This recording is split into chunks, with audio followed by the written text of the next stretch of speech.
This is Clinical Conversations.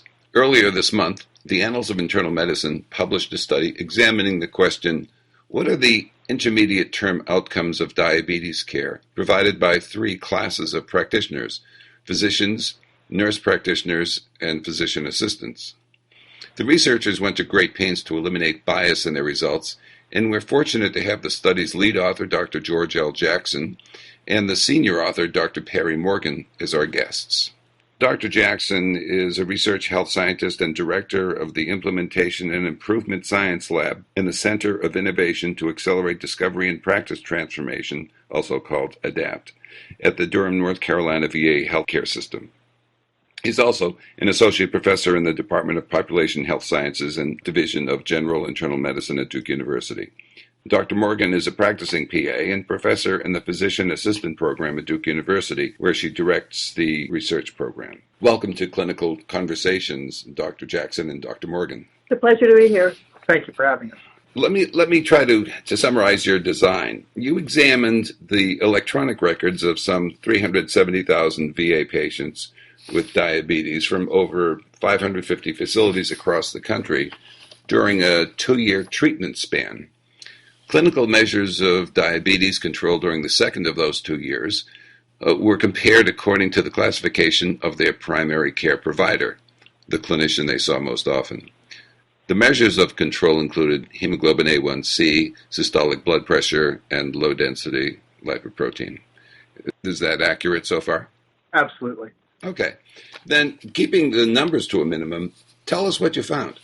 Well, we found that there were no clinically significant differences in blood sugar control, blood pressure control, or cholesterol control among patients with pharmaceutically treated diabetes who were seen by a PA, NP, or physician primary care providers.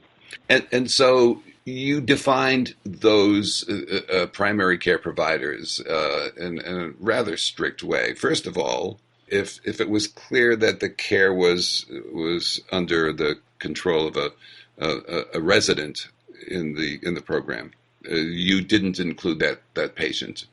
You wanted seasoned physicians who were the people who most often saw the patient whose data were being collected. Is that right? That's right. Our concern was that it's hard to know who has primary responsibility for treating a patient when they're in a resident-attending relationship. Yeah. However, we were interested in the provider who most frequently saw the patient, so that they most frequently saw that person and during both the first year of the study and the second year of the study, so that there'd be an opportunity for that provider to have an impact on intermediate outcomes for patients with diabetes. Okay.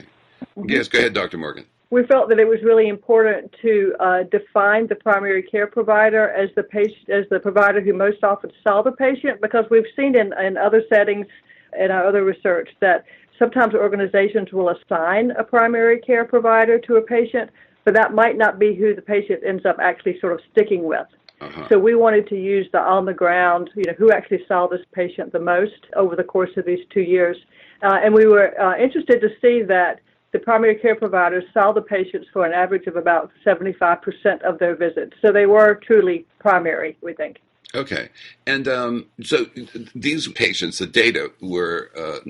patients were, their records over a 2-year treatment span were collected.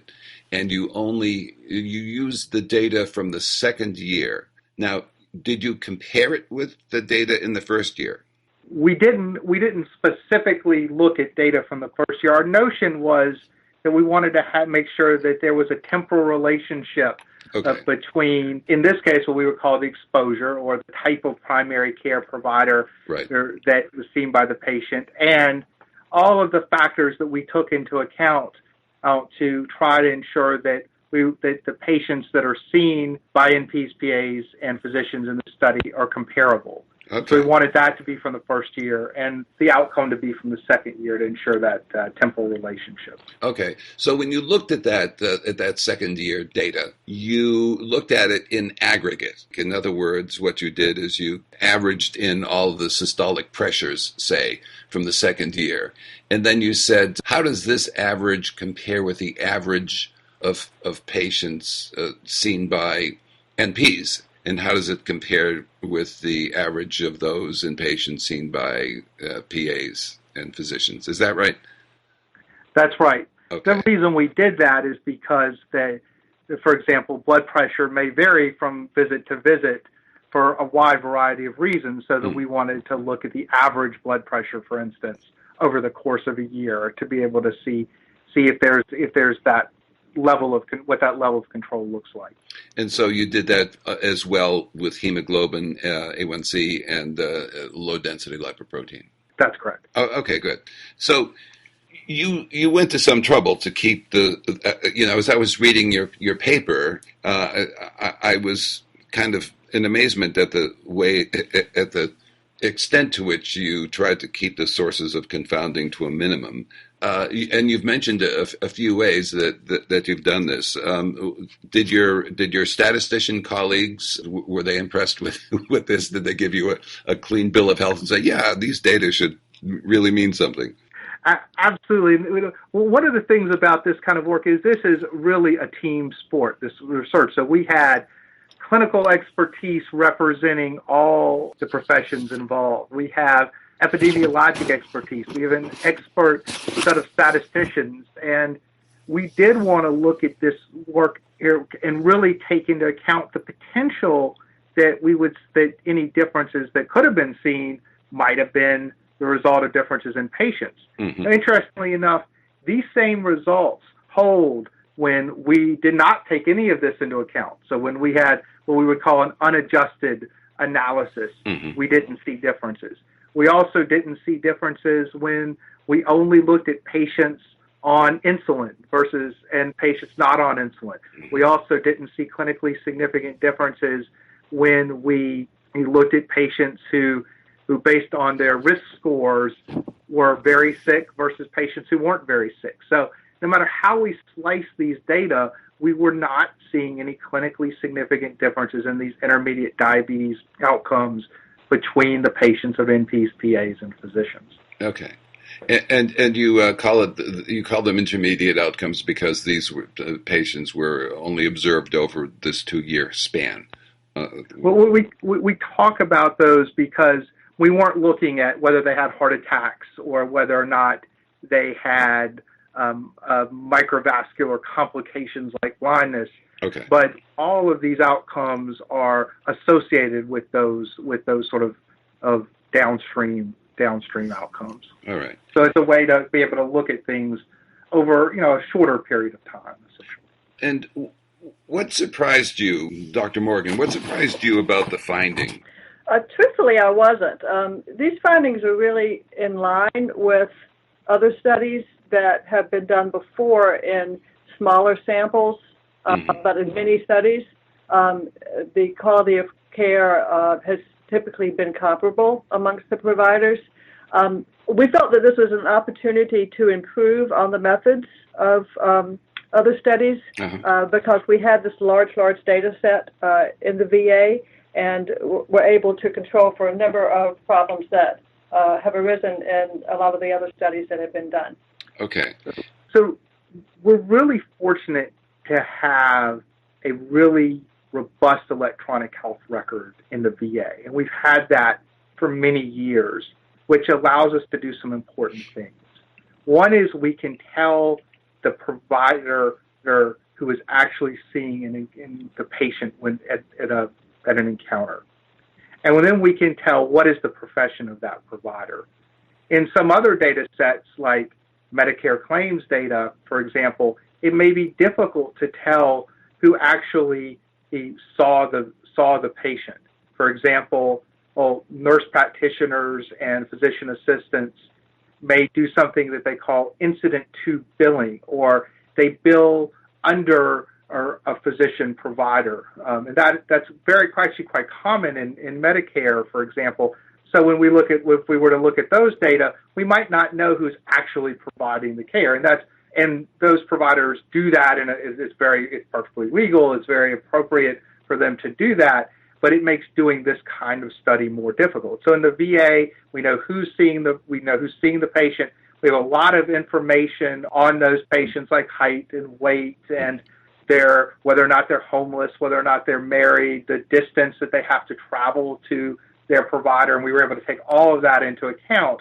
So we were able to use that data, and then we did, in fact, as you said earlier, do some sort of pretty sophisticated statistics and something called propensity score analysis. And we were able to then try to see, are these patients that are seen in this study, are they in fact comparable? And they are, but as we said earlier, the reality is no matter how we slice these data, we did not observe clinically significant differences. The other piece we were able to do was, before we even looked at the data, we defined ahead of time what was clinically significant.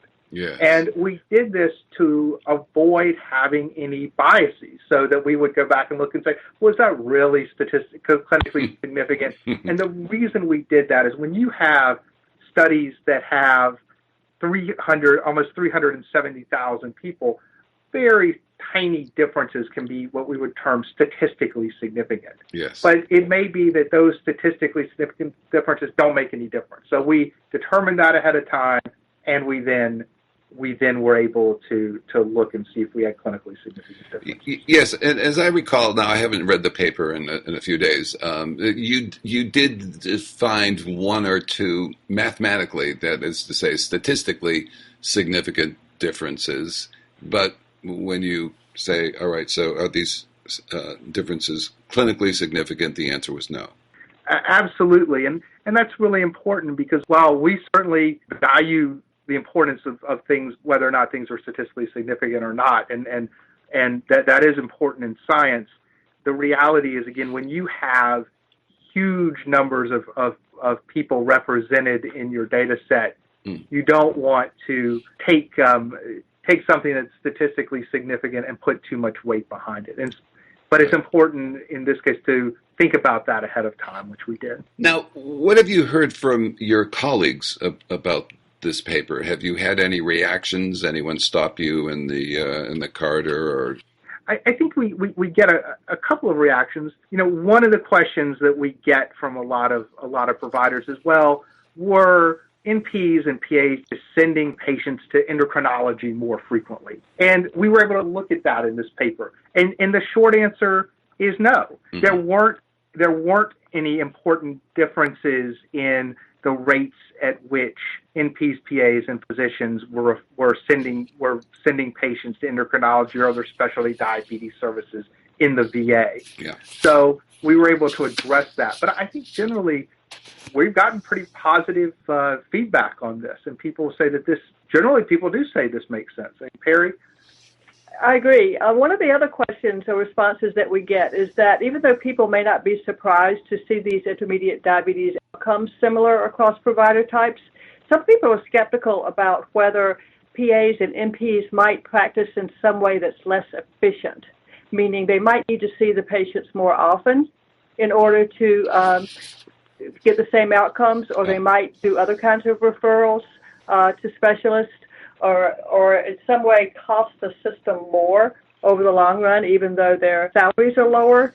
So we get asked that question frequently, and that's actually the next study that we're working on that's coming down the pipeline, is to use the same group of patients and compare the efficiency, meaning how much healthcare services are utilized by each provider type and what the overall cost of care is. So we're excited about that work coming up.